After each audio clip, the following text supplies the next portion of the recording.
Hi friends, आज इस video के थ्रू मैं बात करने वाली हूँ एक स्पेसिफिक टाइप के कंडीशनल सेंटेंसेस की।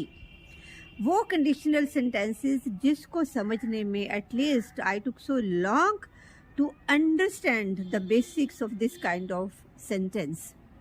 और ये कंडीशनल सेंटेंस क्या होते हैं पता है ना आपको? कंडीशनल सेंटेंसेस वो होते हैं जिसमें कोई कंडीशन दी होती है, अगर ऐसा हो तो वैसा हो, अगर ऐसा होता तो वैसा होता।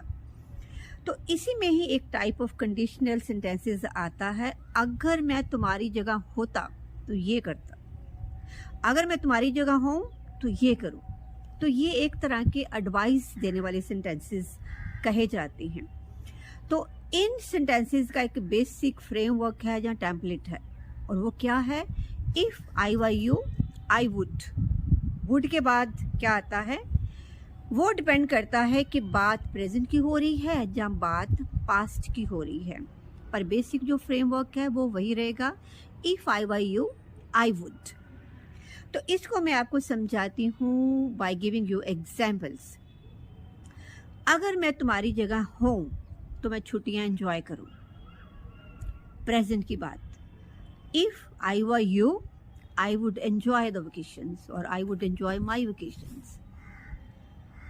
अगर मैं तुम्हारी जगह हूँ तो अपने भाई को सपोर्ट करूँ, उसका साथ दूँ।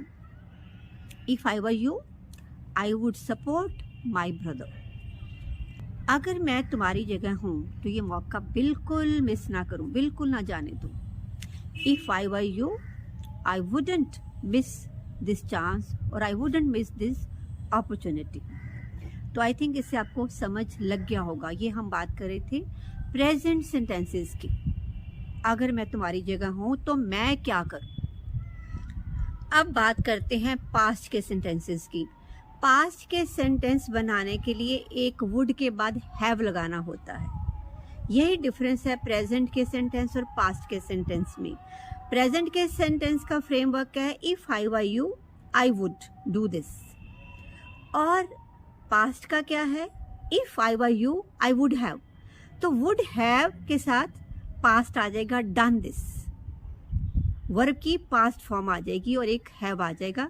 This is a basic difference between the present sentence and the past sentence of this kind. अगर मैं तुम्हारी जगह होता तो मैं अपनी छुट्टियां एंजॉय करता। If I were you I would have enjoyed my vacations. अगर मैं तुम्हारी जगह होता तो अपने भाई का साथ देता। If I were you I would have supported my brother. Would have, would के साथ हैव आ गया एंड सपोर्ट की जगह सपोर्टेड आ गया।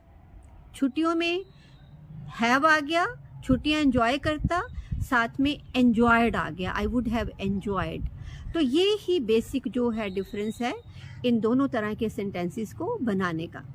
अब तीसरा एग्जाम्पल ले लेते हैं। अगर मैं तुम्हारी जगह होता तो ये मौका मैं बिल्कुल नहीं जाने देता, इसको वेस्ट नहीं करता।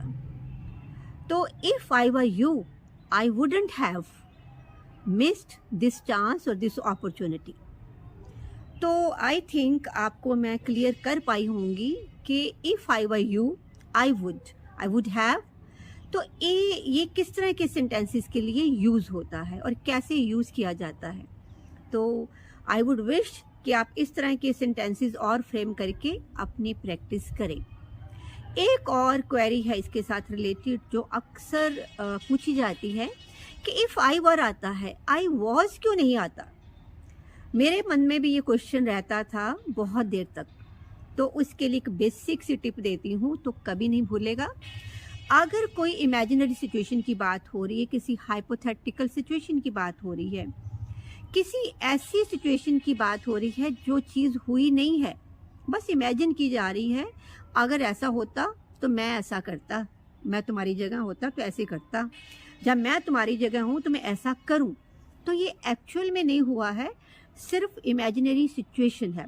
अगर इमेजिनरी सिचुएशन है तो वहाँ आएगा इफ़ आई वर यू। और अगर कोई चीज़ एक्चुअल में हैपन हुई है, रियलिटी में हुई है, तो वहाँ आएगा if I was you. So this is a basic difference. बाकी अदरवाइज इसको अगर कॉन्सेप्ट समझ लेंगे तो बनाना बहुत इजी है। तो आई होप कि छोटी सी वीडियो के थ्रू मैं ये एक बहुत छोटी सी बट बड़ी इंपॉर्टेंट सी चीज़ आपको क्लियर कर पाई. Till my next video coming up with some similar kind of sentences or some similar kind of problem. Till then, goodbye and good luck.